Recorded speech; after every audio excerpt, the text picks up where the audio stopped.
Hello मेरे प्यारे students, I hope so कि आप लोग सब बढ़िया होंगे। पिछले क्लास में हम लोगों ने पढ़ा था इन्वायरमेंटल पोल्यूशन के बारे में। आई होप कि वो क्लास आपने देख लिया हो।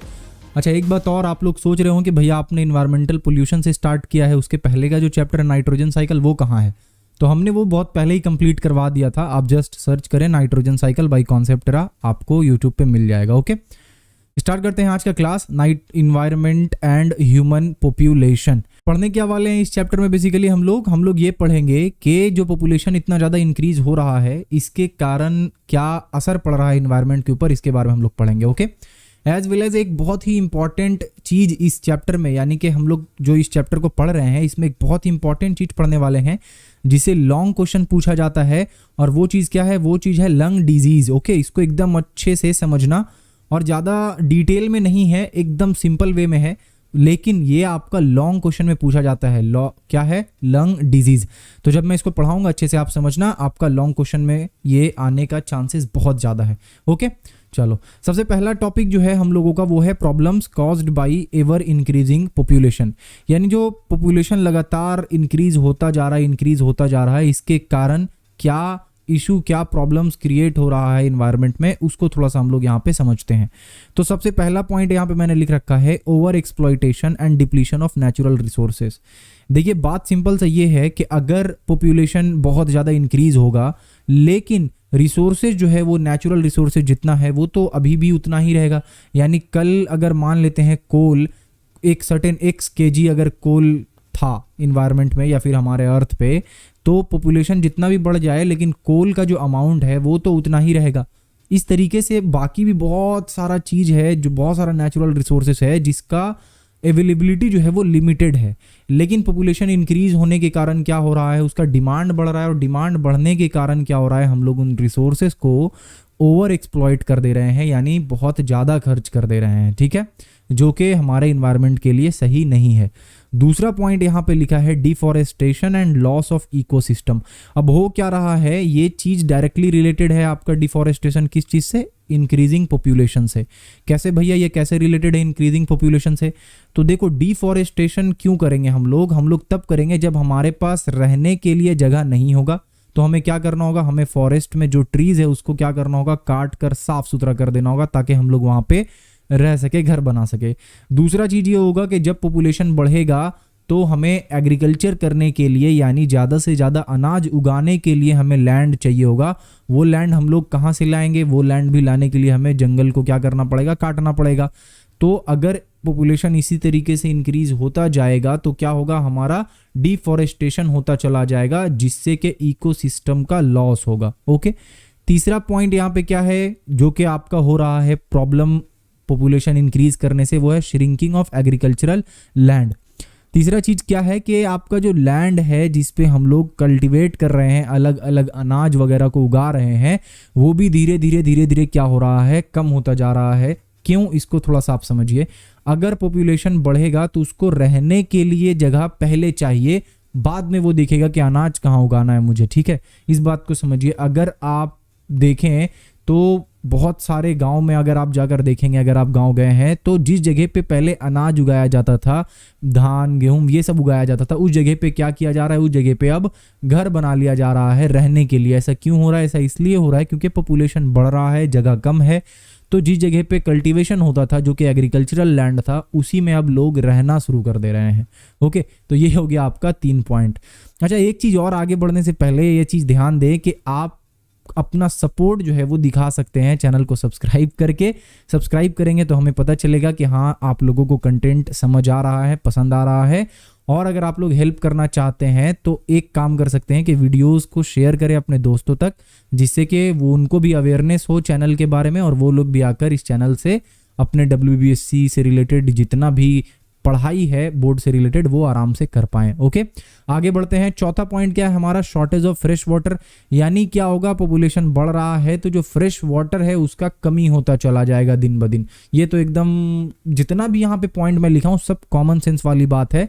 आप आंख बंद करेंगे, सोचेंगे कि पॉपुलेशन इंक्रीज होने से क्या क्या प्रॉब्लम हो रहा है, और आप अपने आप जो है वो 5-6 पॉइंट्स बना लेंगे। एग्जाम में ये पॉइंट्स पूछा जाता है और इसको एक्सप्लेन भी करना होता है, तो सिर्फ जो मैंने पॉइंट्स लिखा है उसको नहीं देखना है, मैं जो एक्सप्लेन कर रहा हूँ उसको भी सुनना है। और आपको पॉइंट लिखने के बाद जो मैंने एक्सप्लेन किया उस चीज़ को अपने शब्द में लिखना है एग्जाम में। ओके, 5वां पॉइंट है एयर एंड वाटर पोल्यूशन। पिछले ही क्लास में हम लोगों ने देखा था किस तरीके से एयर और वाटर पोल्यूशन होता है। अब पॉपुलेशन बढ़ने के कारण एक बहुत बड़ा रीज़न है जिसके कारण एयर पोल्यूशन और वाटर पोल्यूशन हो रहा है। ओके, 6वां पॉइंट ये है कि changes in atmospheric condition and global warming.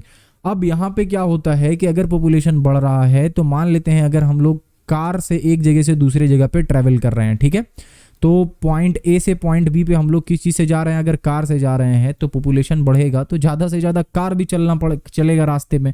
जितना ज़्यादा कार चलेगा उतना ज़्यादा जो है वो आपका ग्रीन हाउस गैसेज भी रिलीज होगा उससे। जितना ज़्यादा ग्रीन हाउस गैसेज रिलीज होगा ग्लोबल वार्मिंग भी उतना ज़्यादा बढ़ेगा। तो इस तरीके से आप देख रहे हो कि पॉपुलेशन डायरेक्टली यहाँ पे प्रोपोर्शनल हो रहा है हमारा ग्लोबल वार्मिंग के।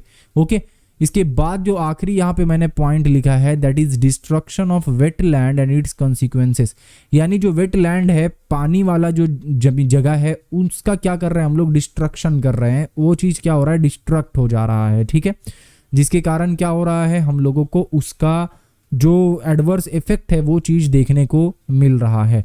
तो आपसे अगर 5 मार्क्स या 6 मार्क्स में जो क्वेश्चन आएगा, लॉन्ग क्वेश्चन आएगा, उसमें आप एटलीस्ट यहाँ से 5 या 6 पॉइंट को अपने दिमाग में रखें और साथ ही साथ उन पॉइंट्स के अंदर किस चीज़ को समझाना है, यानी कैसे उस पॉइंट को एक्सप्लेन करना है। सिर्फ पॉइंट नहीं लिखना है, उसको एक्सप्लेन भी करना है। तो कैसे उसको एक्सप्लेन करना है ये आपको अच्छे से पता होना चाहिए, ठीक है। आगे बढ़ते हैं और ये बहुत इंपॉर्टेंट है, इसको तो मतलब एकदम बहुत हाई चांसेस है कि लॉन्ग क्वेश्चन में पूछा जाए। Lung disease. लंग डिजीज के अंदर हम लोग 3 अलग अलग डिजीजेस पढ़ेंगे। एक होगा अस्थमा, दूसरा है ब्रोंकाइटिस और तीसरा है कैंसर। ओके, अस्थमा क्या चीज़ है उसको थोड़ा सा समझते हैं। ये एक क्रॉनिक लंग डिजीज है जहाँ पे रेस्पिरेटरी एयरवेज यानी कि जो सांस लेने वाला जो हमारा रास्ता होता है वो नैरो हो जाता है, पतला हो जाता है, और जो म्यूकस है वो ज़्यादा अमाउंट में आप कह सकते हो बनने लगता है और सिक्रीट होने लगता है, जिसके कारण सांस लेने में दिक्कत होता है। अब यहाँ पे ये जो क्रॉनिक लंग डिजीज बोल रहा है, इसका मतलब ये हुआ कि ये बहुत ही लंबे समय तक या फिर हमेशा के लिए रहने वाला डिजीज है, ठीक है। इस तरीके से आप समझ सकते हो कि बहुत लंबे समय तक ये ठीक नहीं होगा, ये डिजीज अगर होगा तो अस्थमा। ओके, बढ़िया। अब यहाँ पे कुछ और चीज़ों को समझ लेते हैं हम लोग कि अस्थमा जो है वो किस तरह क्यों हो रहा है, उसके पीछे का कारण थोड़ा आप समझ लीजिए, क्योंकि एग्जाम में आपको लिखना पड़ेगा।